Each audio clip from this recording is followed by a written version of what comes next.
ওই যে শ্রীনগরে এসে আমরা যে হোটেলে উঠেছি সেই হোটেলের ঘরটা তোমাদের আমি ঘুরিয়ে দেখাচ্ছি। দেখো এই যে হোটেল বেড, আমরা তিনজন, যেহেতু আমি, আমার হাজব্যান্ড আর মেয়ে, বেডটা মোটামুটি বড়ই আছে, অসুবিধা নেই, হয়ে যাবে।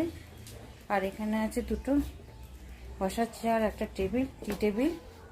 আর এখানে এই যে জানলা সরিয়ে দিলে, অবশ্য ভিউ কিছু নেই বাইরের। তারপরে একটা হোটেল আছে ওপাশে, ভিউটা এদিক দিয়ে একটু দেখা যাবে, এদিক দিয়ে মোটামুটি একটা দেখা যাবে গার্ডেনের যে ভিউটা, পাশাপাশি সব হোটেল তো সেই জন্য ভিউ অতটা দেখা যাচ্ছে না। আর এটা হচ্ছে একটা আয়না, এই যে আয়নার সামনে আমি দাঁড়িয়ে আছি, একটা টিভি। আর এইদিকে হচ্ছে একটা জিনিসপত্র রাখার জন্য একটা ওয়ার্ড্রব হয়েছে। ওটাই যে এটা ঢোকার দরজা। আর বাথরুমটা দেখাতে পারছি না কারণ বাথরুমে মেয়ে আছে।